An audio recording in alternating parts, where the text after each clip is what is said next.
Swamp creatures are fleeing the swamp as Donald Trump drains the swamp. Washington, D.C. appears to be on the verge of a housing market crisis. Now, part of what makes this so peculiar is that the last time there was a financial crisis, in 2008, when the housing market burst, Washington, D.C. was largely spared. They were insulated from what was going on in the rest of the country. According to Politico, in 2009, in D.C., what recession? The rest of the country has a new reason to hate the inside the Beltway crowd. Our economy is better than yours. And it wasn't just Politico. According to the Washington Times, in throes of recession, D.C. stands apart. And within this article, they talk about the two major bailouts, which totaled over $1.3 trillion. And out of all of that money, over $8 billion went back into Washington, D.C. to provide for about 800,000 jobs. So while the entire country was reeling from the 2008 financial crisis, Washington, D.C. softened the blow for itself. Now, fast forward to today, when Donald Trump is back in office for his second term, and DOJ is looking to cut away at the bureaucracy. DOJ is looking to expose fraud, waste, and abuse. And that leads to this headline from the Daily Mail. Washington, D.C. housing market plummets as DOJ lays off thousands of federal workers. So the D.C. market is being hit on two separate fronts. Number one, people are fleeing the region and they're putting their homes on the market at record pace. And number two, while all of that is happening, the market value of each home has dropped by over $100,000. So as you can see on your screen, this is 502 of the 7,863 homes that are up for sale. But what's really notable is that 4,000 homes have been listed on the market in the last 30 days. Or in other words, over half of the inventory has happened within the last 4 weeks. But that's not all. According to Redfin, the median home price has dropped by over $53,000 or 8.6% year over year. And while median sale prices are dropping, the number of homes being sold has gone up by nearly 20%. And as if all of that isn't bad enough, the number of days on the market is higher than ever.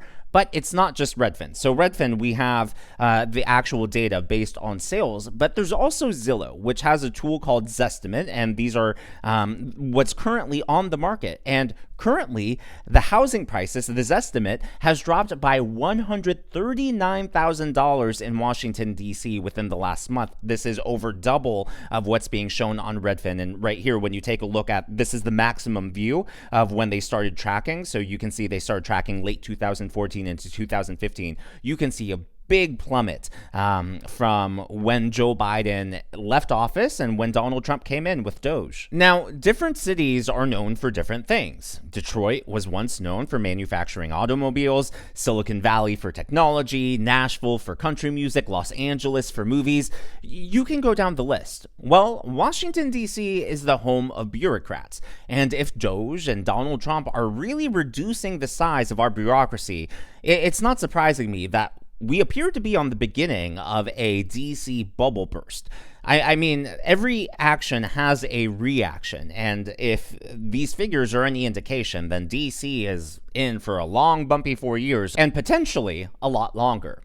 Now, in addition to firing people left and right, the Trump administration did offer a buyout program. If I recall correctly, it was about 8 months worth of pay. So if you accepted the buyout in January when it was first offered, you would be paid through the end of September as you searched for another job. Well, according to the Wall Street Journal, thousands of feds have taken up the Trump administration on this offer. About 65,000 federal workers had opted to resign as of this past Tuesday. So presumably almost a week later now, that number is probably a lot higher, according to an administration official. So not only is it the buyouts, but it's the people who are being fired. And when you add those numbers together, it's no wonder why people appear to be fleeing Washington, D.C., and more homes appear to be being put on the market. Now, if you think all of that is crazy, wait until you hear what's in the pipeline for this upcoming week. About 15,000 IRS employees are about to be fired within the next 7 days. According to the Associated Press, IRS will lay off thousands of probationary workers in the middle of tax season. The big Democrat criticism here is that, well, if they're going to lay off IRS employees, don't be surprised if your return gets messed up or if it takes longer than usual, which to me, I think that just bolsters the argument that, hey, our tax system is too complicated. There are too many loopholes, and it's just plain old inefficient. And it's not just the Associated Press reporting this. There are multiple sources saying that the IRS is going to lay off thousands of workers this upcoming week, but only ABC News went on the record with a specific number. According to them, IRS preparing to fire potentially 15,000 workers amid tax season, and they confirmed this with multiple sources within the administration. If that is true, if 15,000 IRS workers are going to be fired, then that's approximately 15% of the entire IRS. According to the Federal News Network, the IRS workforce just surpassed 100,000 employees this past January. It's the first time they've exceeded that number in the last 30 years. Don't forget that Joe Biden hired 80,000 IRS employees during his term. So in other words, Biden single-handedly quintupled the size of the IRS. Now, from what I'm reading and what appears to be coming is that they are focusing on the probationary workers. So those are the brand new people.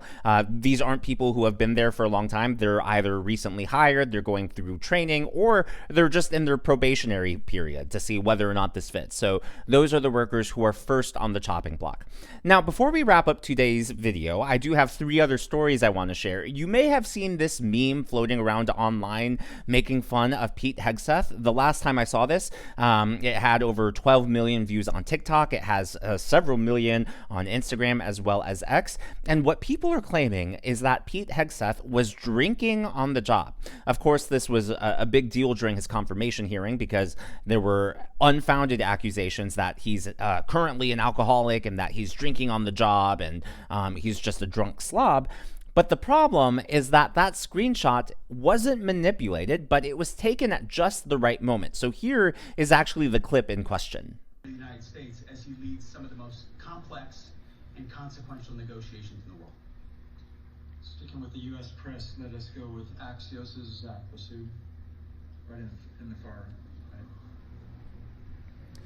Thank you, Mr. Secretary. So as you can see, based on the text of what this person shared on social media, Hegseth just casually drinking on the job on live news. But if you actually slow down this video and if we pause it at the right moments, right there as he lifts it, you can tell that glass is clear. It's a clear liquid. It's not bourbon, it's clearly water, and it doesn't appear brown until he actually tilts it backwards. So it's clearly the color of his hand or of his face. Either way, skin on his body, making the water appear brown, making it look like it's bourbon, but it's not. And again, when it comes down from his face, it's clear again. You can even see some blue in there. So this is just the left. Showing that they can't meme and showing that they distort the truth and are trying everything they can to try to slam the Trump administration because they have nothing going for them. Well, if you didn't think you hated the mainstream media enough, just wait until you hear this. So J.D. Vance just gave a speech over in Europe. It was fire. It was one of the best speeches he's ever given. A big component, a big theme of it was about free speech and the dangers of censorship. And because he dared talk about free speech, all of Europe just blew up and they weren't having it. And similarly, predictably, the mainstream media here, back home, they had a meltdown. So Marco Rubio appeared on Face the Nation with Margaret Brennan, and in an attempt to bash J.D. Vance's speech, Margaret Brennan made the argument that the Holocaust happened because of free speech. Yeah, we can blame free speech. Our ability to speak our minds, share our opinions, and not worry about the government trying to censor us, that is responsible for the Holocaust. Not only did Marco Rubio completely destroy her asinine argument, but after he was done making it, a producer told Margaret Brennan that they were out of time, so of course she cut him off. Well, he was standing in a country where free speech was weaponized to conduct a genocide. And he met with the head of a political party that has far-right views and some historic ties to extreme groups. The context of that was changing the tone of it. And you know that the censorship was specifically about the right. No, I have to disagree with you. Free speech was not used to conduct a genocide. The genocide was conducted by an authoritarian Nazi regime that happened to also be genocidal because they hated Jews and they hated minorities and they hated those that they had a list of people they hated, but primarily the Jews. There was no free speech in Nazi Germany. There was none. There was also no opposition in Nazi Germany. They were a sole and only party that governed that country. So that's not an accurate reflection of history. I also think it's wrong. Again, I go back to the point of his speech. Okay, the point of his speech was basically that there is an erosion in free speech and intolerance for opposing points of view within Europe, and that's of concern because that is eroding. That's not an erosion of your military capabilities. That's not an erosion of your economic standing. That's an erosion of the actual values that bind us together in this transatlantic union that everybody talks about. And I think allies and friends and partners that have worked together now for 80 years should be able to speak frankly to one another in open forums without being offended, insulted, or upset. And I spoke to foreign ministers from multiple countries throughout Europe. Many of them probably didn't like the speech or didn't agree with it, but they were continuing to engage with us on all sorts of issues that unite us. So again, at the end of the day, I think that people give that is a forum in which you're supposed to be inviting people to give speeches, not basically a chorus where everyone is saying the exact same thing. That's not always going to be the case when it's a collection of democracies where leaders have the right and the privilege to speak their minds in forums such as these. Mr. Secretary, I'm told that we are out of time. I'm told that we're out of time. Yeah, when you can't win the argument, run. Well, the reason the mainstream media has to pick these lame fights, and the reason they're throwing everything at the wall to see what sticks, is because right now Trump is at his highest approval ever. So last week I shared that CBS News poll showing that Trump is more popular than he's ever been. Well, today, exactly a week later, ABC News came out with their own poll confirming the same thing. Donald Trump's favorability rating is actually higher than it ever was the first time around. Let me ask you, a recent poll by Marquette looked at several of the things that he has done or says that he is going to do, and 63% favor federal government's recognition of only two sexes, 60% favor deporting immigrants who entered the United States illegally, 60% favor expanding oil and gas production, 59% favor declaring an emergency at the southern border. Is there anything you are seeing that Trump is doing that you are in favor of, that you think is the right thing?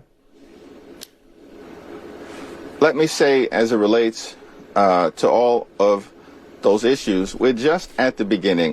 I don't know about you, but to me it looked like Hakeem Jeffries was at a loss for words, like he was gabsmacked and shocked at those high approval numbers, especially when it comes to the specific policies.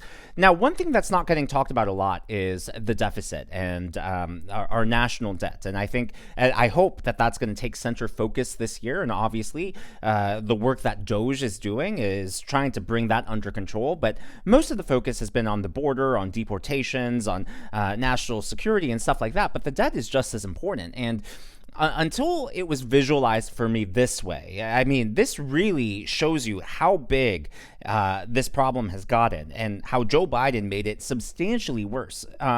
So right now we're $35.46 trillion in debt. And while Democrats like to talk about how Trump racked up debt during his first term, it's nothing compared to the debt that we got under Joe Biden. And to make matters worse, we're not even sure if Joe Biden was cognizant for most of his term. But as always, all of that is just my analysis and commentary. That is what's happening via the State of Daniel today, and I would love to hear from you. So, the house prices in Washington, D.C., what do you think that is? Do you think that's just an aberration? Do you think it's just normal fluctuations? Or do you think we're potentially on the start or are witnessing in real time the housing market burst in D.C.? Let me know your thoughts and predictions down in the comments below. I'm not a realtor. I'm not a real estate agent. So if you are, or if you have any experience with housing markets and can provide more insights and information, please let me know down in the comments below. I received a few comments on my last video of people being like, Daniel, do you really read these? Or like, Daniel, I'm not sure you're going to see this. And especially when I see those types of comments, I try to make it a point to respond because I do read the comments. And like I've said before, many of the stories that I share, I learn about from y'all, or people say, hey, Daniel, can can you look into this? Or I heard this, can you verify or fact check whether or not it's true? So your feedback and your input is definitely appreciated. If you haven't already, please be sure to give me a thumbs up. I know it's a simple thing to ask for, but it really does help me reach more viewers like you in the algorithm. Be sure to smash that subscribe button and to check out one of these videos.